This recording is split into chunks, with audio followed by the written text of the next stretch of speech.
COVID training camp 2020. A lot of people are gone. We're out here, college hot as We got the best hands on the team and the best looking body on the team. Yeah. I'm number one. College close second. Yeah. That's a dad bod, if you ask me. Yeah. I feel like, that's 100% dad bod. Right. Your arms, he has the arms. There ain't no definition of obliques. I do not have the arms, but I got the abs. There ain't no definition of obliques.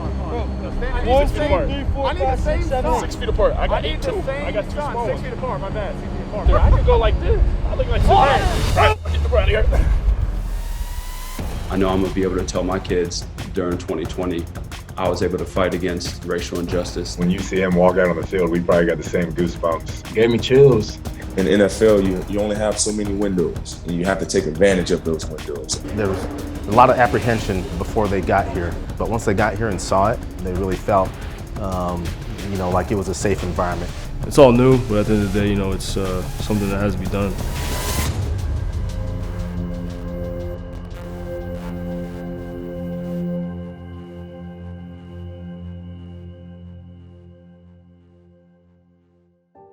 Everyone, we're coming on the air with the latest on the wave of protests and unrest taking place at this hour across the country. Outrage at the death of George Floyd, an African-American man, while in police custody. We're learning custody. disturbing new details from the night Louisville police shot and killed Breonna Taylor in her apartment. Across the country this weekend, hundreds were arrested in ongoing protests over police shootings of black citizens. Largely peaceful protesters blocked roadways in several cities, including. As an organization, we recognized what happened to George Floyd was a terrible tragedy. It was a murder. The people accountable need to be held accountable. I think they will. The racial injustice, the police brutality towards people of color, it has to stop. It's important now to not just do a lot of talking, right? Now it's just about the action, right? It's about closing the divide. To be able to have those conversations so open, so free, with people that you care about, that love each other, that are all working for the same common goals, not only on the football field, but in life in general, I think it's been awesome. I was a federal prosecutor before I came to work for the team, and I prosecuted violent crimes. And some of the things that we've witnessed, that's what homicide looks like. I used to prosecute homicide cases. And so for me, enough is enough. It's not enough to just, not be racist. We got to be anti-racist. You got to hold everybody accountable, because at the end of the day, that's really what it comes down to, is everyone holding each other accountable. We don't mean that your life doesn't matter when we say Black Lives Matter. We just mean that clearly over the last 500 years, the world has showed us that ours doesn't. You just need to scream your ours right now. And now that you understand what I'm saying, I need you to scream it with me, because you look like them. So they're going to understand it from you first before they understand it from me.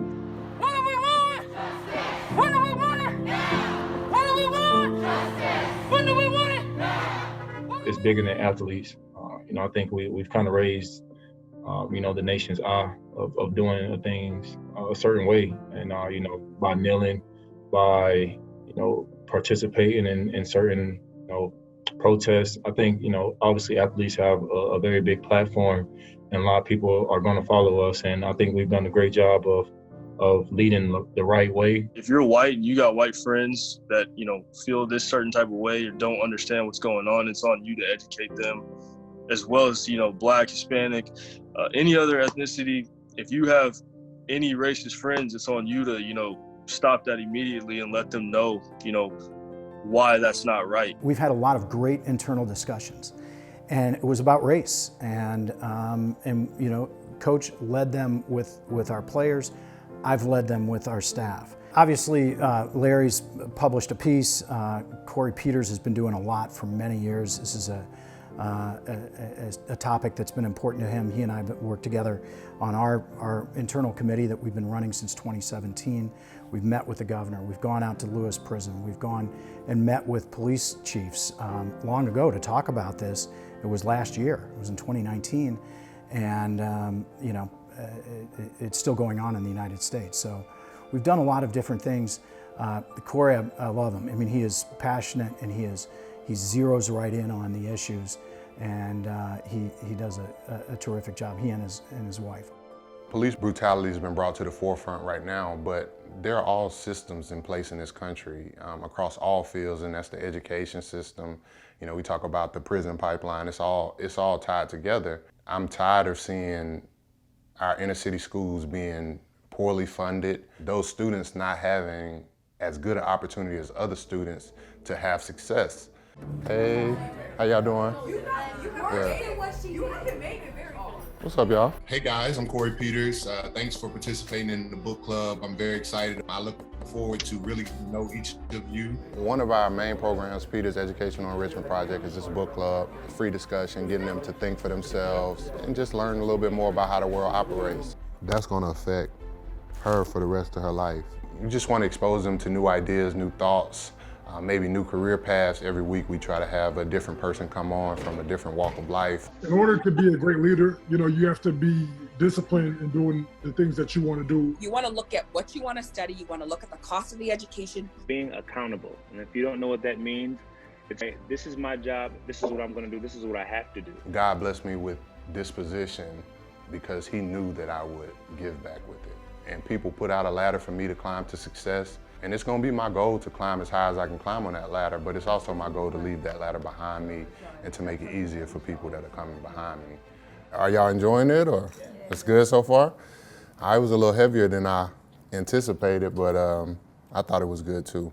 So one of the first books we read in our in-person book club at South Point High School was The Hate U Give. And that book, ironically, is about a young black man, unarmed, who was killed by the police. We discussed that, and a lot of kids, you know, from the South Phoenix community expressed that, you know, they were unsure, uneasy around police officers, which is a familiar sentiment that, you know, I have, and I've heard that a lot from friends of mine, and so I know that it's real. White kids the same age as us do like the same thing, and they don't get punished nearly as hard as we do. I think this is a perfect example of, you know, the splits within the community. Not all experiences are bad. I've had very kind police officers. I've played for police officers in football and other sports that were good men, and I would be devastated if I found out that they policed differently than they coached. I also have had experiences where I've been treated differently. I've been followed around stores. You know, I've been in a crowd that was pepper sprayed for no reason. It only takes 1 or 2 times for something like that to happen to you, especially as a child, for it to be something that you remember for the rest of your life.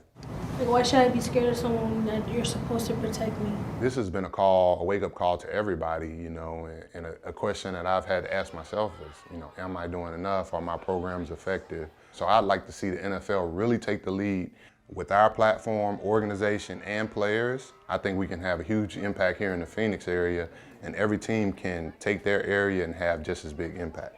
It's very important that we're thoughtful about our actions and what we're doing, and when we can, you know, make a plan and approach things the right way.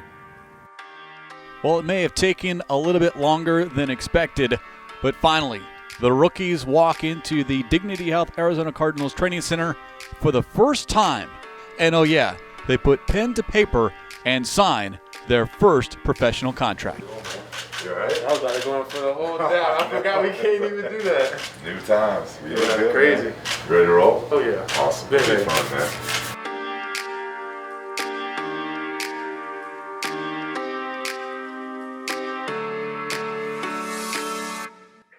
Here's Isaiah. I'm gonna leave the room.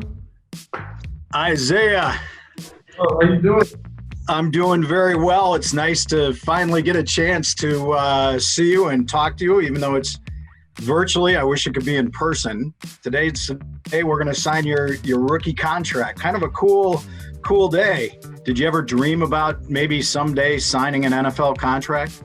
Yeah, so believe it or not, my mom and dad, they have this framed in the house, actually. It's a letter from 5th grade. And it's like, one day I will play in the NFL. I'll have a mansion. And apparently I told my first grade teacher I didn't need to learn how to read because I was going to the NFL. And then she said, well, how are you going to read your contract? And I said, my mom's a lawyer, so. Is there anybody in particular that stood out for you that, you know, you want to think about, you know, as you're sitting here signing this? I definitely would not be here without my mom, my dad, my older brother, Brandon, man, they all pushed me. I competed with him. You know, he actually played football first. I would say my parents, just the fact that they were able to move over from a different country, leave their family behind, just to kind of come over here and start a new life and raise children and give us the life that they never had. And so those are the people that I always have in the back of my mind whenever I'm doing anything. Well, today is a big milestone. And so I've got a present for you to celebrate the day. So you see those two black boxes in front of you? If you want to open the one on the right, that's all for you. Got to go weight to it. Oh, man, I appreciate it. This is incredible, man. Are you ready to do this thing? Yes, sir. Yes, sir. I'm ready.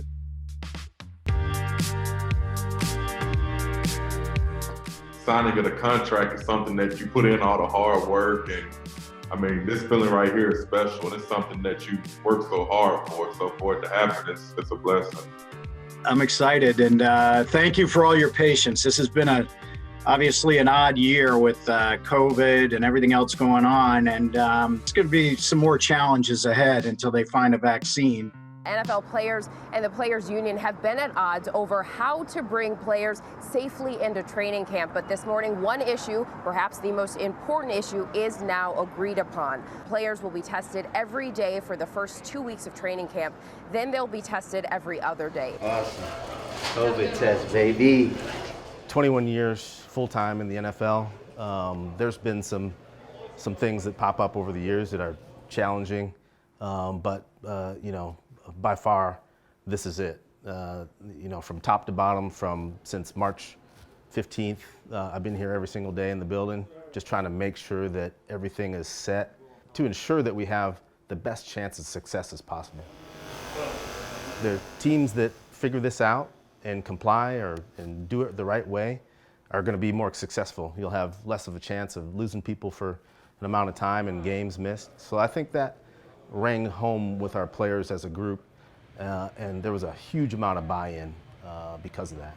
Cardinals training camp, powered by Cox, is officially underway. And during media day, that's what we're talking about. It happened over the weekend. Players in for physicals and also get their headshots and some other candid photos as well. It was good to see not only DeAndre Hopkins, but Isaiah Simmons, Devon Kennard, all in the Cardinals uniform for the first time.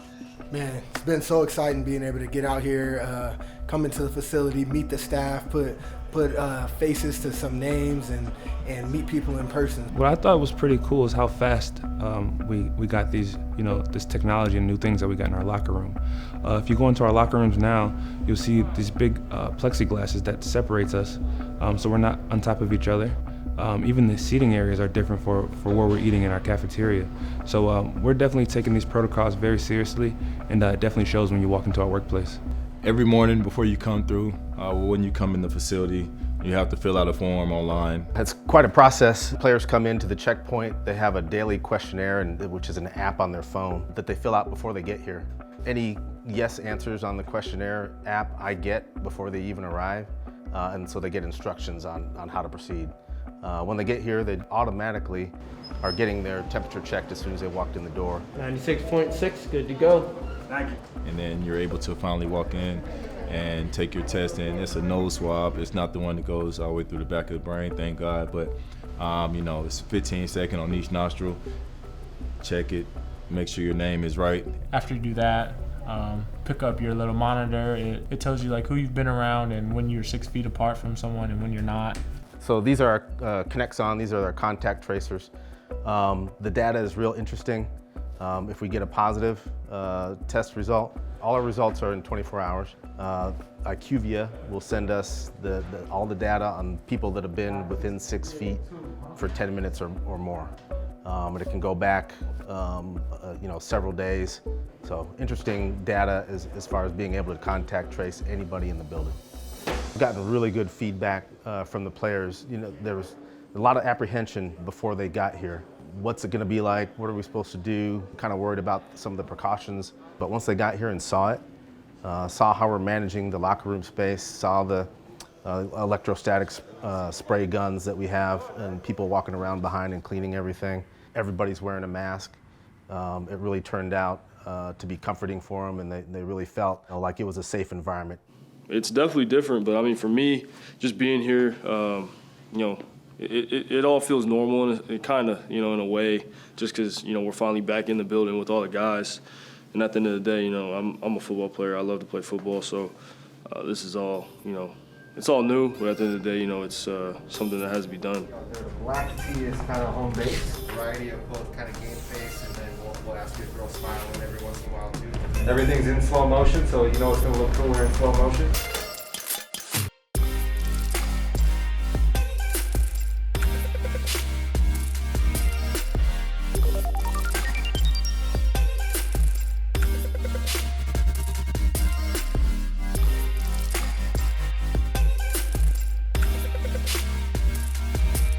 Ready and action, go for it.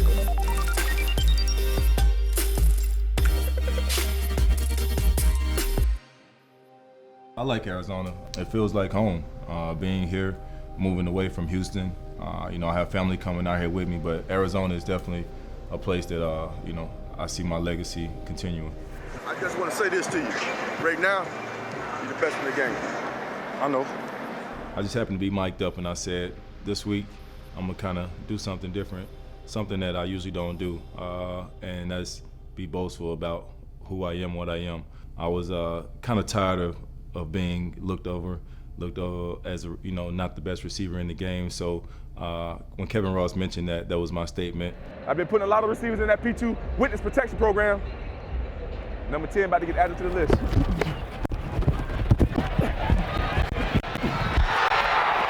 I believe iron sharpen iron, and D-Hop is definitely one of the best, if not the best receiver in the game. And the matchups in practice is going to be great. And like you said, it's only going to not benefit the team, but benefit one another, because once we go into the game, it's going to be easy work, because now we've seen the best of the best in practice 5 days a week leading up to a game. So once he go out there on Sunday, I go out there on Sunday, it's going to be a piece of cake, and hopefully we can make enough plays to help our team win.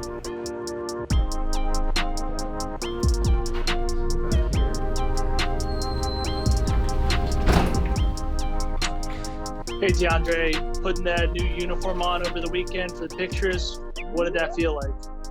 Felt great, felt good. Gave me chills.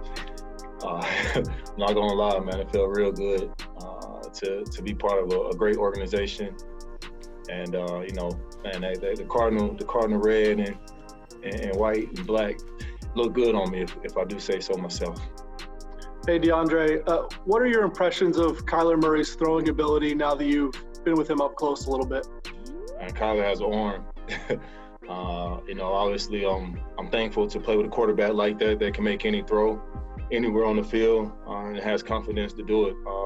And I think just from what I've seen, we're going to have a good time playing football together. Just curious, what's it like getting to be a teammate with another fellow great wide receiver, Larry Fitzgerald? Oh man, very, very, very refreshing to have someone that can also teach you and play alongside of you. Obviously, I had Andre Johnson for 2 years, with the Texans. But to also have another Hall of Fame receiver is great. I feel like, I wouldn't ask for it to be any other way. I'm going to my 8th year, considered a vet, but obviously Larry is almost double that. And, wisdom beats anything. He's teaching me stuff already from the first day. Just watching him, watch how he competes still at his age, out here running sprints, just working out.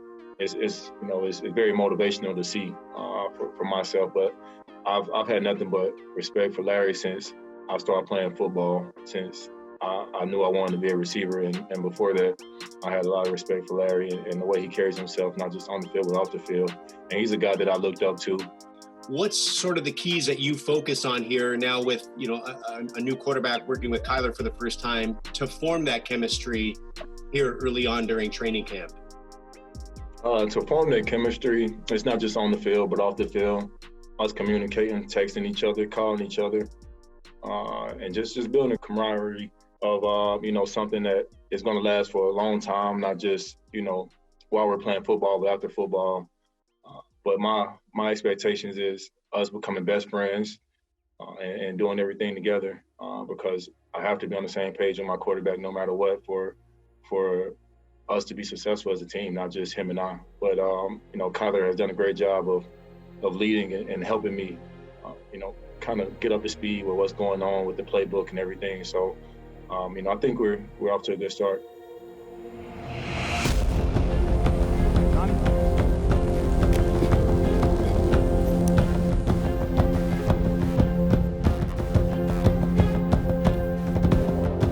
Seen each other since we walked off the field for our last game. So it's great to be able to see familiar faces. Just finally being in the building with everybody as a team is probably the most exciting part. To meet face to face, to be in the same room with the guys and actually get a chance to interact with them, it's going to be good to build that camaraderie. I feel welcomed in to being one of the new guys on the team, and I'm expecting us to be able to hit the ground running and create that chemistry right away. Man, meeting all my new family, man, that's what I call them, my family. It's just been fun. We've been bonding over these past few weeks since we've been here, and it's been, amazing time. We're ready to get to work. Everyone here wants to play football. We all worked our whole lives for it. And, the COVID-19 has just made this season very, very unique. And I think it'll be great for the country just to see football being played. And hopefully we can do our jobs as professionals and with the league and doing the right protocols just to make sure that we can do it safely. Yeah, you too. It's an unusual year, start to the year, but I think everybody's ready to go. Excited to get back on the field with the guys, start this thing up fast and finish fast, you feel me? It's the only way to do it.